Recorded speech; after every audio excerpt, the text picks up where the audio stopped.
We're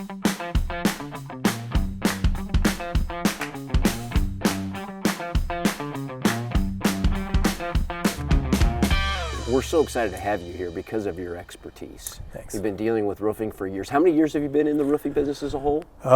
Started it back in 2010, so I'm coming up on my 15th year.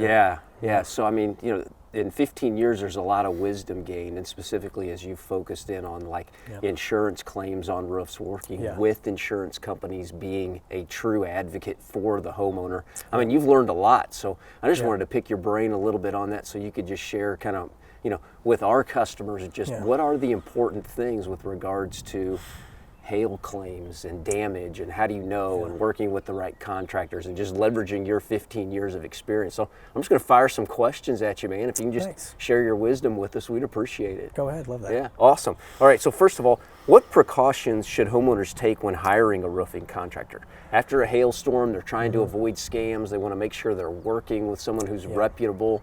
How do they do that? Yeah, that's a great question, because the nuance of hail claims is, your insurance company is not going to call you and tell you, you have damage on your house. So a lot of the way people find out about this is having someone knock on your door. And that's normally like a big, flag for people. It's, why is this person just knocking on my door for work? I'd prefer to call someone. But the value, there's not many other ways to get that awareness to the homeowner to make sure that their investment's protected. I think the big thing is obviously to check for is, can you find this contractor that you're looking for?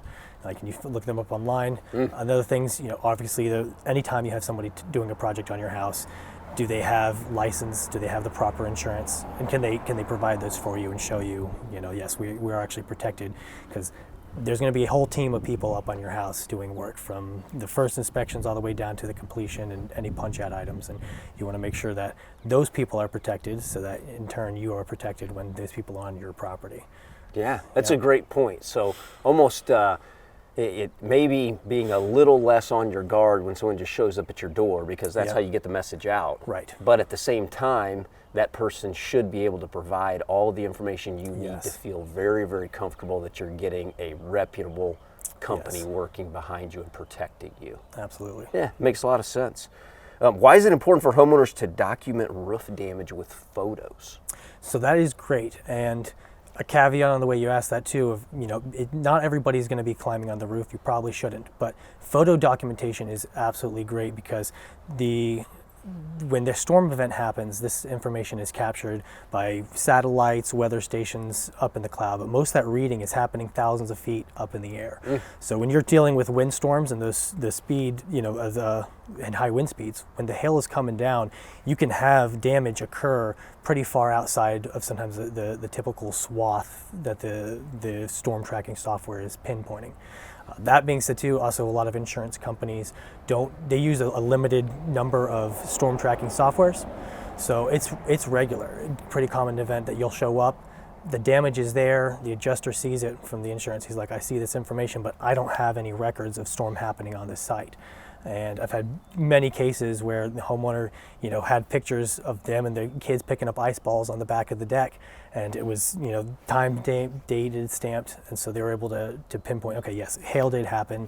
It looks like, we didn't have anything in our readings within 3 or 4 miles, but it looks like that the actual damages were probably outside of that initial readings that the satellites and stuff were picking up.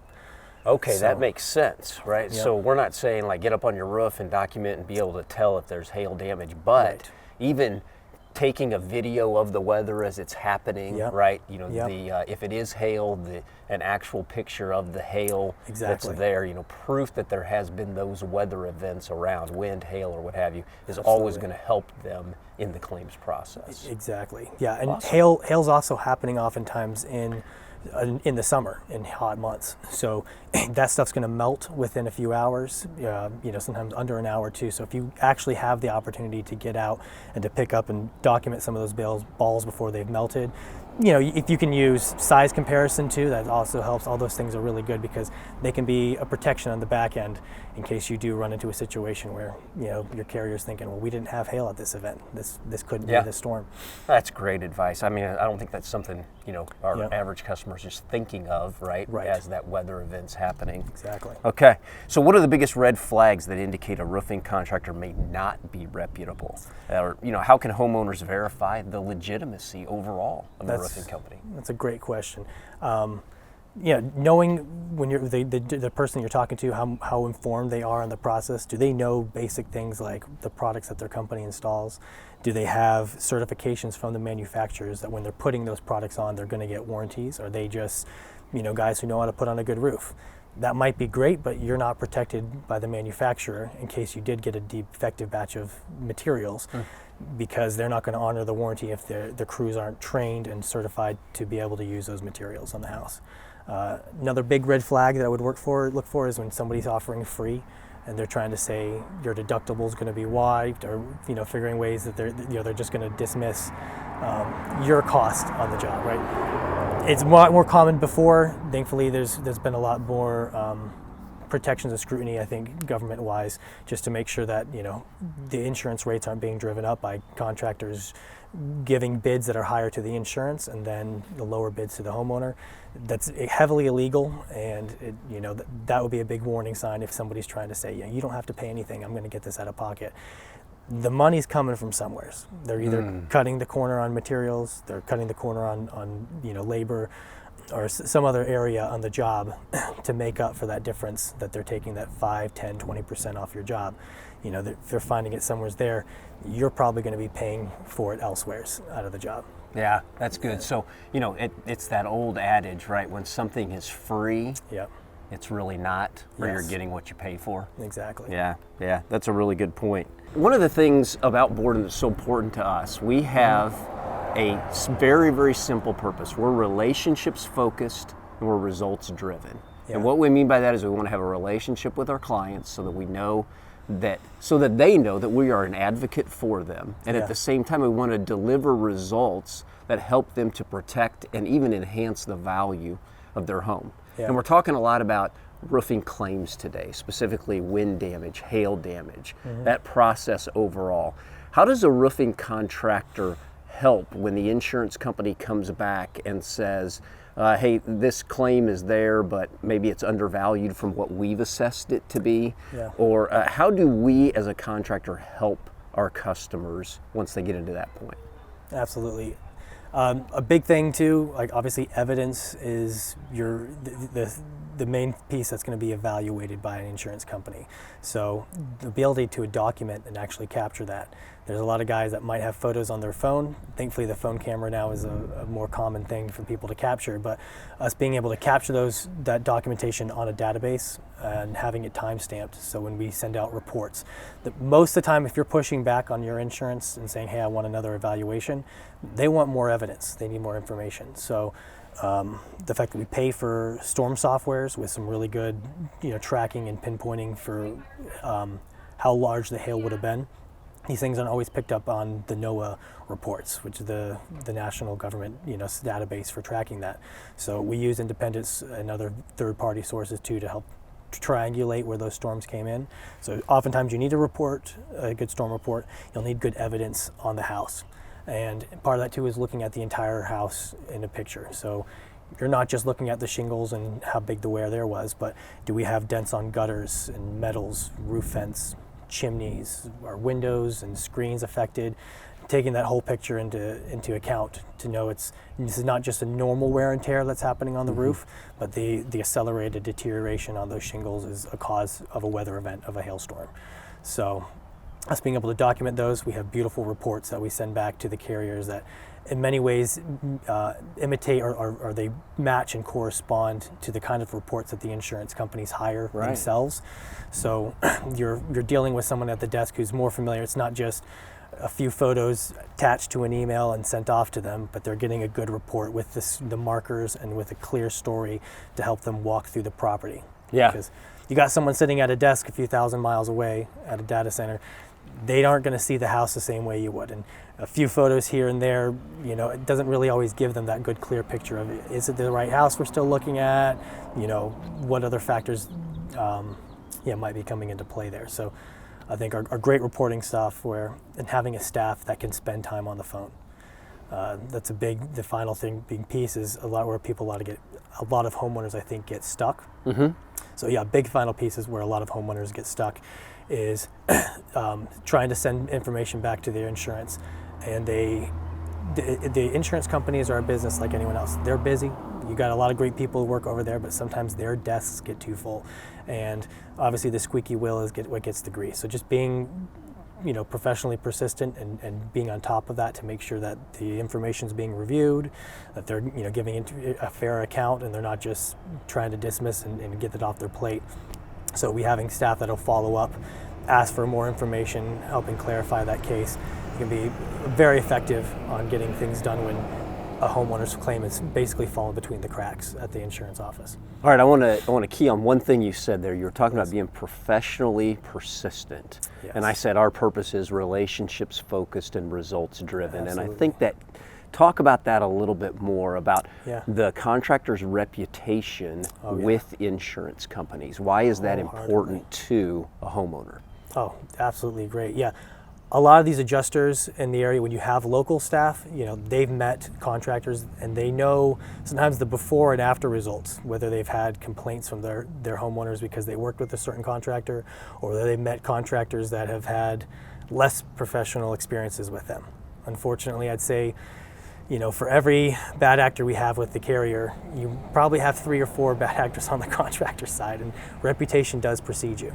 So when an adjuster shows up and he knows you're not trying to throw in the barn and the house, with everything else in the claim, but you're sticking to the facts and what is damaged and what is under the policy that should be covered, it can go a long ways with with their consideration of what they're looking for and what they're going to cover.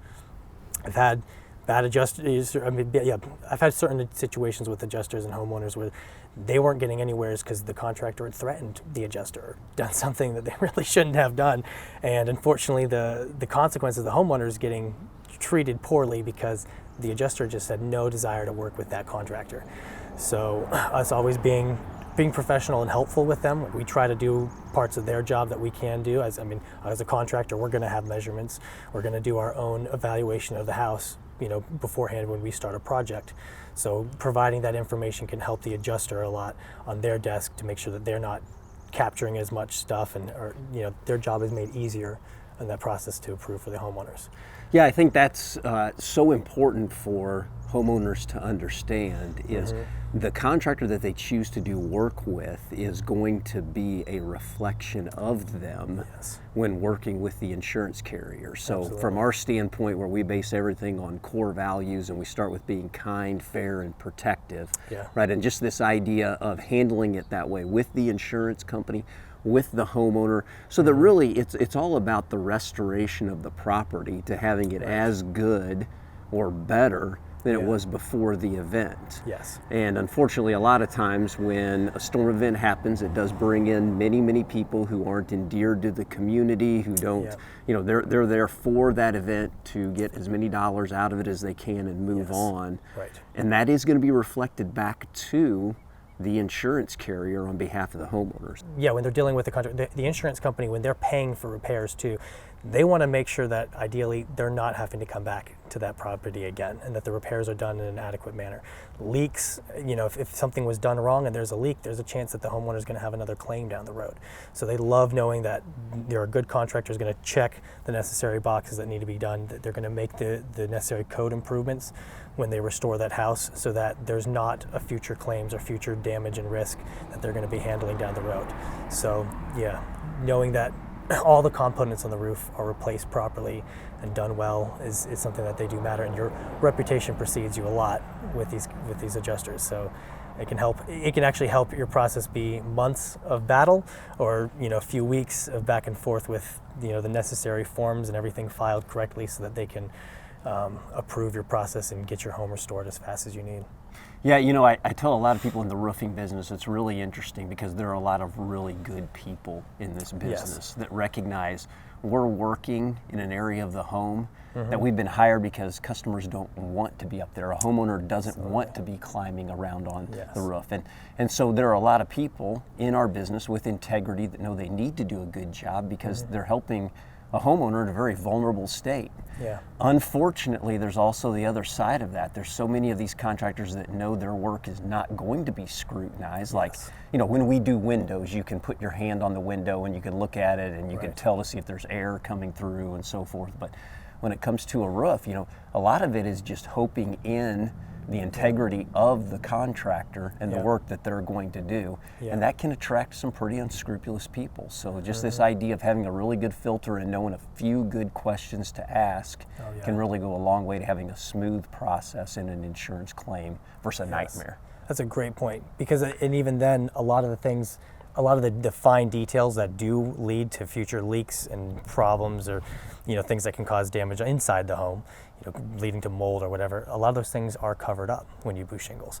And so making sure when the flashing between the siding and the roof, you're not going to notice that and be able to see it with the naked eye sometimes. Or is it even being replaced? Exactly. Right? I mean, we talked about, hey, where is that 10 to 15% when somebody says this for free or what have you? Yep. That's one of the most common things that we see, reusing components of a roof that weren't meant to be reused. Yeah. And now all of a sudden you've got a problem that costs you 3 times the amount of money you saved on that deductible. Exactly. Yeah, absolutely. All right, well, what are some key questions homeowners should ask before signing a contract with a roofing company to assure that they receive quality service, that they're going to get the support, that the warranty is as good as the paper that it's written on? What are just some key questions? Great stuff to ask about. Asking your person, do they know the products that are being used? What information they know about the company? And the way I say that, it's a team at any company. You're going to have a lot of people, and they're only as strong as the weakest person. So, but I had a customer calling that complained the other day about he was interviewing this guy on his door to check out his roof, and the guy didn't even know the names of the brands or what the kind of warranties that they were offering. And even though they might have just gotten a new guy or someone who wasn't experienced, it does indicate, though, the level of training and the information that the company as a whole cares about when they send that person out to be a representative for that company. So how well their staff is trained, because you don't know if that compromise is going to happen. It might just be the guy who's knocking on your door, but what if that compromise was made on the team or the production manager on site who's reviewing the work and checking in with the crew on that. Those are great questions to ask for. Checking to see somebody's availability or somebody's transparency. I mean that by like how well you can find them. If you can look at them, we're in the 21st century now, so most companies are online, even smaller companies. And you might be dealing with a smaller, there's plenty of great roofers that work out of their garage and they don't maybe have the tech savviness to have a Google listing or a web page or anything like that, even though it's pretty easy nowadays to get done.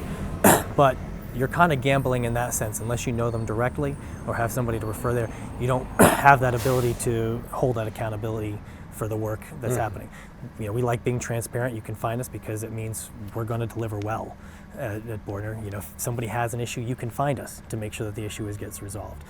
Nobody really plans for accidents, right? You don't expect them to happen, but you do want to know that you have a company that's going to be good to the end, and make sure that if you do have issues or things that arise, that they have that care and that preference for their reputation, that they're going to be showing up and actually making it right. Which is a lot less likely if you're having somebody who's not a state. They might not have a local office, they might not even have local teams or people who can come back and address issues if they do arise on your installation afterwards. Yeah, so just asking some questions about, do they have a process, right? Whether it's a process on what's going on during the job, how we walk through this insurance claim. If there is an issue, how is that taken care of? Yes. And just asking some questions like that, because you and I know, you said you have 15 years in this business, I have 25. All of the prevention in the world can still lead you to where there are certain issues, and it's really not whether they happen, it's all about how do they work through them when they do. Exactly. And so certainly we see that and understanding and hiring a contractor that has core values and understands how they're going to work through situations before they happen can really make seemingly big problems much, much smaller. Absolutely. Yeah, excellent. Well, Aaron, Why don't you talk a little bit about our team here at Bordner? So you said, hey, one of the key things is just really understanding how knowledgeable is that person that's coming to your door. Mm-hmm. What do you do as far as leading your team when it comes to training and what they know to be an advocate for the homeowner? Absolutely. I mean, obviously everything starts with fair, proper evaluations of damage. You don't want, there are some people that will throw stuff against the wall and try to get up there and think, well, this is, one of my appointments for the day. I want to get the contract. I want to look good. That part does happen sometimes with contractors. So knowing that we're willing to look at it and evaluate, is this necessary? Is this a claim necessary for the homeowner, or is maybe they just need some repairs that'll happen that can address this problem, and it's going to be close to or under their deductible, and so there's no point in escalating that process and getting it done more. So we do take a lot of scrutiny to look at the house and say, does this meet your insurance specific criteria? Because even different insurance companies have different tiers that they're looking for. We try to evaluate it personally for each house. Do they have the evidence and information, and then making sure the homeowner is educated on what the full process looks like. This could be several weeks, it could be several months, depending on how the damage goes and what the works need to be done, or how the adjuster responds to the process. So we try to educate the homeowner so that they're confident and comfortable in all the steps they're going through. Try to make sure that we're evaluating damage fairly and making sure that this is a good case for the homeowner to even file a claim. And then, just great communication, good when it comes to making sure that their documents, their reports, and everything are going back to them, so they're brought in on the process with the insurance. Some people, you talk to in the doors, and they're like, "Well, I had a claim a few months ago. I don't know. They're working on it," but they're not even familiar with what step are we at in the process. So always trying to communication and informing our homeowners is important to make sure that they're aware of each step. So I'm hearing, like, in your training process, before even sending anybody to a homeowner's door, you're making sure they're understanding, hey, look, we evaluate these things through our core value of integrity, and that means what is best for the homeowner. It's not about signing the contract. We're going to be here. So if it's a need that's right now or a need a few years from now, we just need to focus on serving them, figuring out what needs to be done, and then providing them with a fair and honest report. Absolutely. And I'm thankful that you lead our team that way, because that's really important. It helps. And we do, there's a lot of agents who love giving us referrals and say, hey, somebody's called in, they think they might have damage. Can you give us a look before I put a claim on their policy at this time? Most of the times, obviously, it's never too much of an issue to have your insurance out. Like, if you paid for it, that's great.